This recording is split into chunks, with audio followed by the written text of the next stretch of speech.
Hello students, myself Dr. Himani, Assistant Professor in Economics in Dayanand Mahila Mahavidyalaya Kurukshetra. In this video lecture, I will explain you the population problem of India और population explosion in India. इस video lecture में मैं आपको भारत में जनसंख्या की समस्या या जनसंख्या विस्फोट की जो स्थिति है उसके बारे में समझाऊंगी। India's population increased rapidly in the post-independence period. Independence के बाद से लगातार भारत की जनसंख्या बढ़ती जा रही है. Between 1951 to 61, it increased by more than 7.82 crore or by nearly 21.6%, which exceeded its growth rate of previous 60 years. 1951 to 61 में इंडिया की पॉपुलेशन 7.82 करोड़ से भी ज़्यादा इंक्रीज हुई, जो कि 21.6% नियरली इतने परसेंट के बराबर था. पॉपुलेशन में जो एक्सेसिव राइज आता है उसको पॉपुलेशन एक्सप्लोजन कहा जाता है, जनसंख्या विस्फोट कहा जाता है. 1951 के बाद से पॉपुलेशन लगातार बढ़ती जा रही है, कॉन्स्टेंटली बढ़ रही है. Between 1971 to 81 growth rate population की जो थी वो 24.8% थी और 81 टू 91 में 23.8% थी. पॉपुलेशन 1991 में इंडिया की पॉपुलेशन जब काउंटिंग की गई थी तो वो 84 करोड़ 63 लाख थी. 2001 में जब सेंसस किया गया तो उसमें इंडिया की पॉपुलेशन 102.90 करोड़ थी और 2011 में ये इंक्रीज होकर 121.02 करोड़ हो चुकी थी. अब इंडिया की पॉपुलेशन कंसिस्टेंटली जो राइज कर रही है इतने रैपिड रेट से, उसके कुछ कॉजेज हैं, कुछ कारण हैं. क्या कारण है और हम किस तरह से पॉपुलेशन पे कंट्रोल कर सकते हैं, ये हम इस वीडियो लेक्चर में देखेंगे. सबसे पहले है causes of increase in population और कॉज ऑफ पॉपुलेशन एक्सप्लोजन. जनसंख्या में वृद्धि के क्या कारण हैं, या आप कह सकते हैं कि जनसंख्या विस्फोट के क्या कारण है. पॉपुलेशन इंक्रीज तब होती है जब बर्थ रेट डेथ रेट से ज़्यादा हो, मतलब जन्म दर ज़्यादा हो और मृत्यु दर कम हो. जिससे जन्म ज़्यादा होता है देश के अंदर, मृत्यु कम होती हैं और पॉपुलेशन बढ़नी शुरू हो जाती हैं. सेकेंड कॉज हो सकता है इमिग्रेंट एंड एमिग्रेंट्स के नंबर में चेंज होना. इमिग्रेंट होता है जो पर्सन बाहर से आके आपकी कंट्री में रहने लगते हैं. एमिग्रेंट्स होते हैं जो बाहर जाके रहते हैं. इंडिया के अंदर ऐसी सिचुएशन नहीं है, ये बिल्कुल नेग्लिजिबल के बराबर है. तो इंडिया के पॉपुलेशन के इंक्रीज होने का कारण है बर्थ रेट और डेथ रेट में डिफरेंस होना. In India birth rate is more than death rate, that's why population is increasing day by day. इसीलिए लगातार जनसंख्या बढ़ती जा रही है. अगर आप 1901 से 1910 की बात करते हो तो इंडिया में बर्थ रेट 49.2% था और डेथ रेट 42.6% पर थाउजेंड था. इन 2016 क्योंकि 1901 से 10 में बर्थ रेट और डेथ रेट ऑलमोस्ट सेम थे, पर थाउजेंड बर्थ 49.2 और डेथ 42.6 बहुत हाई थे, लेकिन दोनों में डिफरेंस कम था जिसकी वजह से पॉपुलेशन ज़्यादा इंक्रीज नहीं हो रही थी. 2016 में बर्थ रेट डिक्लाइन होकर 49.2 से 20.4 पर थाउजेंड हो चुका है, बट डेथ रेट अच्छी मेडिकल फैसिलिटीज़, अच्छी हेल्थ फैसिलिटीज़, लोगों के मॉडर्न होने की वजह से, अच्छी एजुकेशन की वजह से, या आप कह सकते हैं कि लोगों को अब अच्छी मेडिकल फैसिलिटीज़ गवर्नमेंट की तरफ से ज़्यादा प्रोवाइड की जा रही हैं, जिसकी वजह से maternity rate, infant mortality rate ये सब कम हुआ है और डेथ रेट अब कम होकर 6.4 पर थाउजेंड हो चुका है. डेथ रेट में और बर्थ रेट में ये जो इतना गैप आ चुका है उसकी वजह से कॉन्स्टेंटली इंडिया की पॉपुलेशन बढ़ती जा रही है. तो पॉपुलेशन के बढ़ने की हमने देखा इंडिया में दो कारण हैं, दो कॉज हैं. फर्स्ट है हाई बर्थ रेट, क्योंकि इंडिया के अंदर जन्म दर ज़्यादा है, और दूसरा डेथ रेट कम है, मृत्यु दर कम है, इसीलिए पॉपुलेशन लगातार बढ़ रही है. बर्थ रेट और डेथ रेट के, हाई बर्थ रेट इंडिया में क्यों है, डेथ रेट कम क्यों है, इनके लिए हम कॉजेज पढ़ेंगे. Why birth rate is high in India and why death rate is low in India. जिसकी वजह से पॉपुलेशन बढ़ रही है। बट बिफोर दैट आपको बर्थ रेट और डेथ रेट का मतलब पता होना चाहिए। What is birth rate? Birth rate refers to number of children born per 1000 person in a year. 1000 person के पीछे जितने बच्चों का जन्म होता है, that is birth rate. And what is death rate? Death rate refers to number of people dying per 1000 person in a year. एक साल में 1000 लोगों के पीछे जितने लोगों की मृत्यु होती है, that is the death rate. जब ये कहा जाता है कि बर्थ रेट इंडिया में 20 है, इसका मतलब हर साल 20 चिल्ड्रन पर 1000 पर्सन के पीछे इंडिया में पैदा होते हैं, बॉर्न होते हैं। अब इंडिया में बर्थ रेट के हाई होने के क्या कारण है? जन्म दर ज़्यादा क्यों है? क्यों लोगों का जन्म ज़्यादा हो रहा है? सबसे पहला है नेचुरल फैक्टर, प्राकृतिक कारण। सॉरी। इंडिया एक ट्रॉपिकल कंट्री है जहाँ पे गर्ल पबर्टी की एज में बहुत जल्दी आ जाती है, मतलब उसकी चाइल्ड बियरिंग एज, मदरहुड की एज जल्दी आ जाती है, 12 to 15 ईयर में आ जाती है, जिसकी वजह से इंडिया की जो वुमेन होती है वो वर्ल्ड के कंपैरिजन में एवरेज में ज़्यादा बच्चों को जन्म देती है। Second, agricultural occupation. इंडिया में लोगों का ऑक्यूपेशन मोस्टली 46.2% पीपल जो हैं वो अभी भी इंडिया में एग्रीकल्चर में एंगेज है। तो इंडिया एक एग्रीकल्चरल कंट्री है। लोगों को ये लगता है कि जितने ज़्यादा बच्चे होंगे, जितने ज़्यादा पर्सन होंगे फैमिली में, उतने ही एग्रीकल्चर के कामों में वो हेल्प करेंगे, जिसकी वजह से पॉपुलेशन ज़्यादा होती है, फैमिली का साइज बड़ा होता है। Predominance of villages. इंडिया के अंदर विलेजेस की प्रीडोमिनेंस है, प्रभुसत्ता है। इंडिया की पॉपुलेशन का 68.85% पॉपुलेशन विलेजेस में रहती है और 31.1% पीपल जो है वो टाउन और सिटीज़ में रहते हैं। लेकिन अगर आप डेवलप्ड कंट्री की बात करते हो तो यूके लेते हो तो वहाँ पे 83% पॉपुलेशन अर्बन एरियाज में है। जापान में 94% पॉपुलेशन अर्बन एरियाज में है। अर्बन एरिया में बर्थ रेट कम होता है क्योंकि वहाँ हाउसिंग की प्रॉब्लम होती है, बच्चों को रखने के खर्चे ज़्यादा होते हैं, जॉइंट फैमिली सिस्टम नहीं होता। लेकिन इंडिया के अंदर क्योंकि लोग रूरल एरिया में ज़्यादा रह रहे हैं, वहाँ कम खर्चों की वजह से फैमिली के साइज के ऊपर कोई इफेक्ट नहीं पड़ता और बर्थ रेट ज़्यादा होता है। इलिटरेसी, अनपढ़ता। इलिटरेसी इंडिया के अंदर ज़्यादा है। लोगों को फैमिली प्लानिंग का नहीं पता, उन्हें नहीं पता कि छोटी फैमिली होने के क्या फ़ायदे हैं, इसलिए भी बच्चों का जन्म ज़्यादा होता है और जनसंख्या ज़्यादा होती है। Universality of marriage and children. शादी और बच्चों का पैदा करना जरूरी माना जाता है। इंडिया के अंदर मैरिज एक सोशल कंपल्शन है, जब सामाजिक आवश्यक है, जरूरी है समाज के पॉइंट ऑफ व्यू से। एक अनमैरिड पर्सन को मैरिड कपल को बिना बच्चों के बहुत ही हीन दृष्टि से देखा जाता है, जिसकी वजह से जिस भी पर्सन की मैरिज होती है वो बच्चों को जन्म भी देता है और बर्थ रेट ज़्यादा होती है।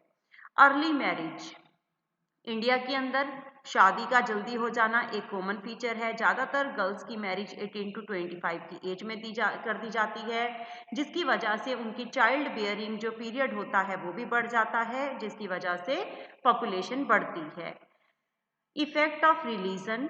हमारे धर्म का भी प्रभाव है। इंडिया के अंदर रिलीजन का भी कंट्रीब्यूशन है फैमिली का साइज बड़ा होने में। हिंदूज में एक सन को जरूरी माना जाता है अपने पेरेंट्स की, अपने माँ बाप की लास्ट रिचुअल्स को पूरा करने के लिए।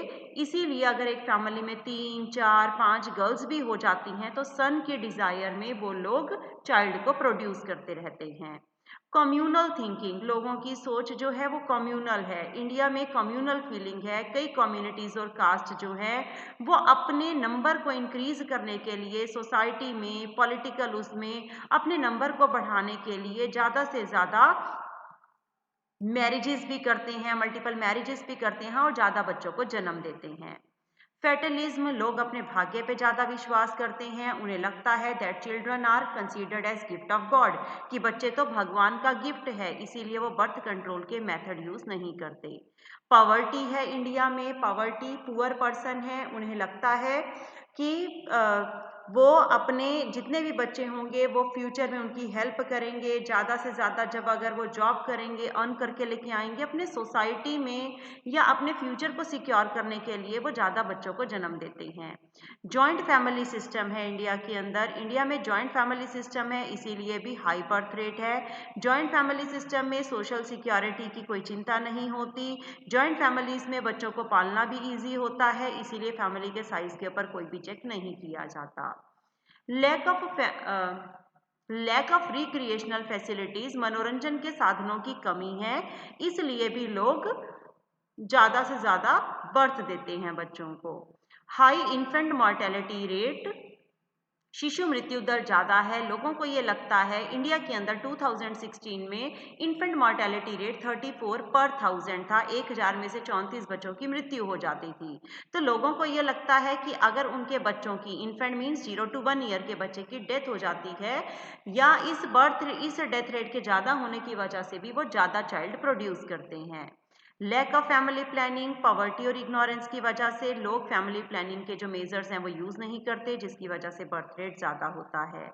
इंडिया के अंदर वीमेन का स्टेटस बहुत लो है, जिसकी वजह से उसे सिर्फ एक चाइल्ड प्रोड्यूसिंग मशीन, बच्चे पैदा करने की मशीन मान लिया जाता है और वो इकोनॉमिकली इंडिपेंडेंट नहीं है, उसकी इनकम का लेवल नहीं है, जिसकी वजह से बर्थ रेट ज़्यादा होता है। बर्थ रेट के ज़्यादा होने की वजह से इंडिया के अंदर पॉपुलेशन एक्सप्लोजन है, जनसंख्या विस्फोट की स्थिति है। सेकेंडली, अब क्या कॉज है कि इंडिया के अंदर डेथ रेट कम है? कंट्रोल ओवर एपिडेमिक्स, बड़ी बड़ी महामारियां जैसे प्लेग है, चेचक है, ट्यूबरक्यूलोसिस, मलेरिया, इन सब के ऊपर अब कंट्रोल कर लिया गया है, जिसकी वजह से मृत्यु दर कम हो रही है। इंक्रीजिंग अर्बनाइजेशन, धीरे धीरे अर्बनाइजेशन, शहरीकरण बढ़ता जा रहा है। 1911 में इंडिया की पॉपुलेशन का 10.3% पॉपुलेशन ही अर्बन एरिया में रहती थी, बट 2011 के अंदर इनके नंबर्स बढ़ के 31.15% हो गए।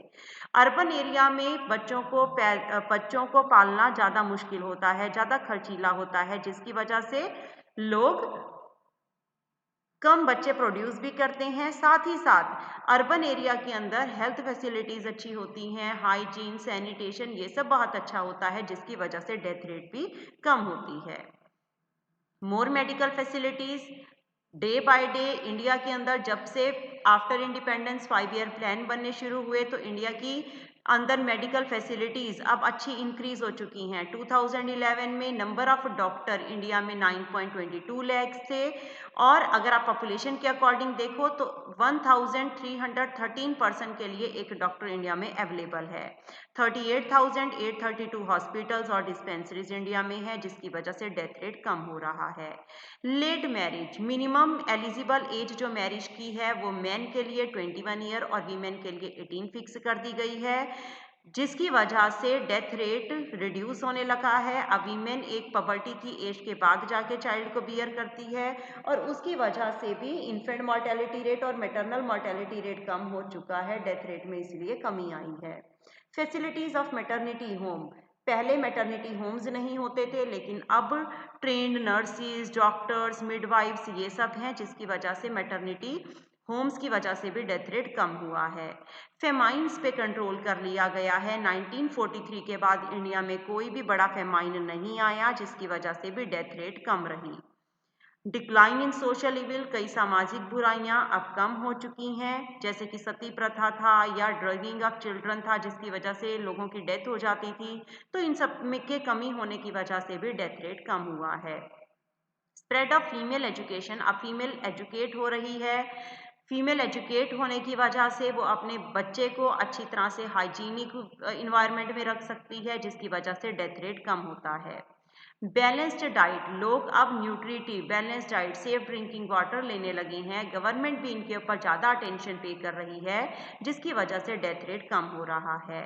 चेंज ऑफ हैबिट्स, लोगों की अब हैबिट्स चेंज होती जा रही है, उसमें चेंजेस आ रही हैं। अब वो हेल्थ और क्लीनलीनेस के ऊपर ज़्यादा ध्यान देते हैं, जिसकी वजह से डेथ रेट कम हो रहा है।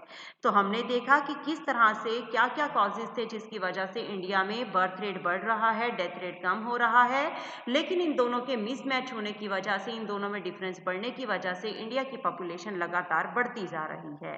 अब बात आती है कि क्या वाकई में इंडिया ओवर पॉपुलेटेड कंट्री है? या नहीं है। कुछ इकोनॉमिस्ट का व्यू है कि इंडिया ओवर पॉपुलेटेड है, कुछ कहते हैं कि इंडिया ओवर पॉपुलेटेड नहीं है। Before we discuss this point कि इंडिया ओवर पॉपुलेटेड है या नहीं है, उससे पहले ज़रूरी है कि हमें ओवर पॉपुलेशन का मतलब पता हो, अति जनसंख्या होती क्या है। इस अति जनसंख्या या ओवर पॉपुलेशन के लिए दो थ्योरीज दी गई हैं। पहली थ्योरी माल्थस ने दी थी, Malthusian theory of population, and second theory is theory of optimum population, आदर्श जनसंख्या सिद्धांत। जनसंख्या का माल्थस का सिद्धांत क्या है? माल्थस ये कहते थे कि अगर एक कंट्री ओवर पॉपुलेटेड है तो उस कंट्री में क्या क्या विशेषताएं होंगी। सबसे पहला होगा कि उस कंट्री में पॉपुलेशन के इंक्रीज होने का रेट सबसिस्टेंस इंक्रीज से ज़्यादा होगा, मतलब साधनों में वृद्धि कम हो रही होगी, जनसंख्या ज़्यादा हो रही होगी। जैसे कि अगर आप बात करते हो फूड ग्रेन की, तो फूड ग्रेन की प्रोडक्शन बढ़ेगी लेकिन उसमें इंक्रीज कम होगा, पर पॉपुलेशन में इंक्रीज ज़्यादा हो रहा होगा। सेकेंड, जब पीपल को फूड नहीं मिलेगा तो वो बीमार होंगे, कंट्री में फेमाइंस होंगे, अकाल वगैरह पड़ेगा, डेथ रेट बढ़ेगी। इसका मतलब कंट्री में कुछ पॉजिटिव चेक अप्लाई करने पड़ेंगे इन फेमाइन को और डेथ रेट को कम करने के लिए। जो प्रिवेंटिव चेक्स हैं पॉपुलेशन को रोकने के लिए, जैसे अपने आप के ऊपर कंट्रोल करना, मैरिज रिलेट करना, जिनकी वजह से बर्थ रेट कंट्रोल होता है, उनकी कोई एग्जिस्टेंस नहीं होगी। तब आप कहोगे कि आपकी कंट्री ओवर पॉपुलेटेड है। सेकेंड थ्योरी है जनसंख्या का आदर्श सिद्धांत, optimum theory of population. Optimum theory of population ये बताती है कि जब एक कंट्री की पॉपुलेशन ओवर हो जाती है, अति हो जाती है, तो वहाँ कैसी सिचुएशन आती है। सबसे पहले उस कंट्री में पर कैपिटा इनकम, प्रति व्यक्ति आय कम होने लगती है, लोगों का जीवन स्तर घटने लगता है, पॉपुलेशन बहुत ज़्यादा बढ़ जाती है। क्योंकि पॉपुलेशन ज़्यादा बढ़ रही होती है तो अनएम्प्लॉयमेंट इंक्रीज होने लगता है, और अनएम्प्लॉयमेंट भी इंक्रीज होता है, साथ ही साथ कंट्री के अंदर कैपिटल फॉर्मेशन या इन्वेस्टमेंट का लेवल भी कम होने लग जाता है। इन थ्योरी के बेस में अलग अलग इकोनॉमिस्ट ने अपने अपने व्यू दिए थे। अब हम बताएंगे कि क्या वाकई में इंडिया ओवर पॉपुलेटेड है या नहीं है। दोनों के हम फेवर में व्यूज देंगे। सबसे पहले हम बात करते हैं India is not over populated, India over populated नहीं है। कुछ इकोनॉमिस्ट का ये व्यू है कि अगर आप पॉपुलेशन की ऑप्टिमम थ्योरी को लेते हो तो उसके हिसाब से इंडिया ओवर पॉपुलेटेड नहीं है, क्योंकि इंडिया में नेचुरल रिसोर्सेज बहुत ज़्यादा हैं, इंडिया में पर कैपिटा इनकम भी लगातार बढ़ती जा रही है, तो इस हिसाब से देखा जाए इंडिया ओवर पॉपुलेटेड नहीं है। फर्स्ट पॉइंट वो कहते हैं नेचुरल रिसोर्सेज। इंडिया में natural resources, mineral, water, land abundance में है, बहुत हेक्टेयर लैंड भी अनकल्टिवेटेड है अब इंडिया में, तो इस हिसाब से इंडिया ओवर पॉपुलेटेड नहीं है। Increase in per capita income, India के अंदर प्लान के बाद से अगर आप देखो तो पर कैपिटा इनकम भी लगातार बढ़ रही है, जिसके हिसाब से आप कह सकते हो इंडिया ओवर पॉपुलेटेड नहीं है। डेंसिटी ऑफ पॉपुलेशन की अगर आप बात करते हो, जनसंख्या का घनत्व, तो ये होता है कि 1 स्क्वायर किलोमीटर में कितने लोग रह रहे हैं। इंडिया में डेंसिटी 382 पर्सन पर स्क्वायर किलोमीटर थी 2011 में, जबकि जापान में 351 थी। इसका मतलब इस हिसाब से देखा जाए तो ऐसी कोई ओवर पॉपुलेशन की प्रॉब्लम इंडिया में अभी नहीं है। स्कार्सिटी ऑफ लेबरर, इंडिया में लेबरर की कमी है, काम करने वाले श्रमिकों की कमी है, इसका मतलब ओवर पॉपुलेशन नहीं है। Increase in agriculture production, India में एग्रीकल्चर की प्रोडक्शन लगातार बढ़ती जा रही है, और ऐसी सिचुएशन इंडिया में नहीं आई कि हमें फूड ग्रेन की प्रॉब्लम आई हो, तो इस हिसाब से देखा जाए तो इंडिया में ओवर पॉपुलेशन नहीं है। Less application of positive check, अभी तक ऐसी सिचुएशन नहीं आई कि पॉपुलेशन को रोकने के लिए कुछ स्पेशल कदम उठाए जाएं, तो इस हिसाब से भी देखा जाए तो इंडिया ओवर पॉपुलेटेड नहीं है। Less growth rate of population, India में पॉपुलेशन की ग्रोथ रेट एट प्रेजेंट 1.3% है, जो कि कुछ कंट्रीज के कंपैरिजन में काफ़ी कम है, तो इसका मतलब इंडिया ओवर पॉपुलेटेड कंट्री नहीं है। अब कुछ इकोनॉमिस्ट का ये व्यू है कि इंडिया ओवर पॉपुलेटेड है। उनके व्यूज़ के अकॉर्डिंग कुछ बिलीफ या आर्ग्यूमेंट जो उन्होंने दिए वो क्या हैं। सबसे पहला है disequilibrium between population and food, India में फूड ग्रेन की प्रोडक्शन की ग्रोथ रेट कम है, जबकि पॉपुलेशन की ग्रोथ रेट ज़्यादा है, जिसकी वजह से फूड की प्रॉब्लम अराइज होती है, और इंडिया एक ओवर पॉपुलेटेड कंट्री माना जा सकता है। इंडिया के अंदर पॉवर्टी की प्रॉब्लम है, पॉवर्टी को कंट्रोल करने के लिए गवर्नमेंट कई तरह के पॉवर्टी एलिवेशन प्रोग्राम भी चलाती है, इसका मतलब इंडिया एक ओवर पॉपुलेटेड कंट्री है। 1951 में 17 crore person below poverty line थे। 2011-12 में इनका नंबर बढ़ के 26.93 करोड़ हो गया था। क्योंकि पॉवर्टी लगातार बढ़ती जा रही है, इसलिए भी आप कह सकते हो कि इंडिया ओवर पॉपुलेटेड है। इनसफिशिएंट प्रिवेंटिव चेक, इंडिया में बर्थ रेट बहुत ज़्यादा है और उसे रोकने के लिए कुछ ठोस कदम नहीं उठाए जा रहे। अनएम्प्लॉयमेंट इंडिया में ज़्यादा है, इसका मतलब इंडिया के अंदर पॉपुलेशन ज़्यादा है। लो per capita availability of resources, अगर आप प्रति व्यक्ति के हिसाब से संसाधनों को देखते हो तो इंडिया के अंदर सफिशेंट अमाउंट में ये संसाधन नहीं है, जैसे roads, railway, telecommunication, energy generation, cement, steel, food grain. High population की वजह से इन सब की कमी है, जिसकी वजह से पॉपुलेशन ज़्यादा है। लो स्टैंडर्ड ऑफ लिविंग, स्टिल लोगों का जो लिविंग स्टैंडर्ड है वो उतना हाई नहीं है जितना कि डेवलप्ड कंट्रीज में है। कुछ एक रिच पर्सन जो है उनका लिविंग स्टैंडर्ड अच्छा है, लेकिन लार्ज फैमिली की वजह से, पॉवर्टी की वजह से कई लोगों का लिविंग स्टैंडर्ड लो है। कई पीपल अभी भी शॉर्टेजेस में और लो लिविंग स्टैंडर्ड में रह रहे हैं। That's why India is over populated country. अब इस ओवर पॉपुलेशन को आप सॉल्व कैसे कर सकते हो प्रॉब्लम को? इंडिया में जो ओवर पॉपुलेशन की प्रॉब्लम है उसे रोकने के लिए या तो आपको बर्थ रेट को कम करना पड़ेगा या कंट्री को डेवलप करना पड़ेगा। सबसे पहला है decline in the growth rate of population. आप पॉपुलेशन को कैसे रोक सकते हो? डेथ रेट कम हो रहा है, बर्थ रेट ज़्यादा है, तो जरूरी क्या है कि बर्थ रेट को कम किया जाए। हम डेथ रेट तो ज़्यादा करना नहीं चाहेंगे, वो तो कंट्री के लिए सही नहीं होगा, पर हम बर्थ को कंट्रोल करके पॉपुलेशन को कंट्रोल कर सकते हैं। तो बर्थ रेट को आप कैसे रोक सकते हो, कम कर सकते हो? मैरिज की एज कम कर दे, बढ़ा देनी चाहिए। जितना पॉसिबल हो मैरिज 30 ईयर के बाद होनी चाहिए, ताकि एक पेरेंट्स जो हैं वो कम उनके लिए चाइल्ड बेयरिंग एज कम हो, जिसकी वजह से बर्थ रेट कम हो। सेल्फ रिस्ट्रेंट, लोगों का अपने ऊपर कंट्रोल होना चाहिए ताकि वो ज़्यादा बच्चों को जन्म ना दें। एजुकेशन का स्प्रेड होना चाहिए, लोग लिटरेट होने चाहिए, पुराने रीति रिवाजों से ऊपर उठ के बच्चे को एक गॉड गिफ्ट नहीं समझना चाहिए, बल्कि स्मॉल फैमिली के ऊपर उन्हें जोर देना चाहिए। अर्बनाइजेशन, शहरीकरण होना चाहिए। जब लोग शहरों में जाते हैं तो स्मॉल फैमिली की तरफ भी मूव करते हैं। Respectful position for women, women को सिर्फ एक चाइल्ड बियरिंग मशीन नहीं समझना चाहिए, बल्कि उसकी रिस्पेक्ट करनी चाहिए ताकि लेस चिल्ड्रन हो सके और बच्चों का जन्म कम हो सके। रिक्रिएशन फैसिलिटीज़, मनोरंजन के कुछ और साधन होने चाहिए ताकि बर्थ रेट पे कंट्रोल हो सके। Change in social outlook, society का आउटलुक चेंज होना चाहिए। जिनकी मैरिज नहीं होती या जिनके बच्चे नहीं होते उनको गलत नज़र से नहीं देखा जाना चाहिए। Social security, more and more people जो हैं उनको सोशल सिक्योरिटी स्कीम में लाना चाहिए, जैसे ओल्ड एज होम खोलने चाहिए, ओल्ड एज पेंशन देनी चाहिए, ताकि लोग फ्यूचर में अपने बच्चों पर डिपेंड होने के लिए ज़्यादा बच्चों का जन्म ना करें।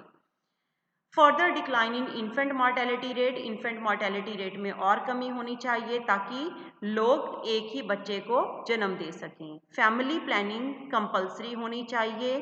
अडॉप्शन का सिस्टम होना चाहिए ताकि लोग ऑर्फन एज से जाकर दूसरे बच्चों को अडॉप्ट कर सके और जिनके पास चाइल्डलेस जो पेरेंट्स हैं वो भी चाइल्ड को अडॉप्ट कर सके, उनका बेनिफिट ले सके। Propaganda about significance of small family, small family की सिग्निफिकेंस, इंपॉर्टेंस बताने के लिए इफेक्टिव प्रोपोगेंडा होना चाहिए। टीवी में, न्यूज़पेपर में, रेडियो पे, गवर्नमेंट के थ्रू एडवर्टाइजमेंट करके स्मॉल फैमिली साइज की इंपॉर्टेंस लोगों को बताई जानी चाहिए। सेकंड मेथड आ जाता है प्रमोटिंग इकोनॉमिक डेवलपमेंट। हमने डेमोग्राफिक थ्योरी ऑफ ट्रांजिशन में भी देखा था कि किस तरह से जैसे जैसे एक कंट्री डेवलप होती जाती है उस कंट्री के अंदर पॉपुलेशन कंट्रोल होती जाती है, क्योंकि बर्थ रेट कम होता है, डेथ रेट कम होता है और पॉपुलेशन स्टेबल हो जाती है।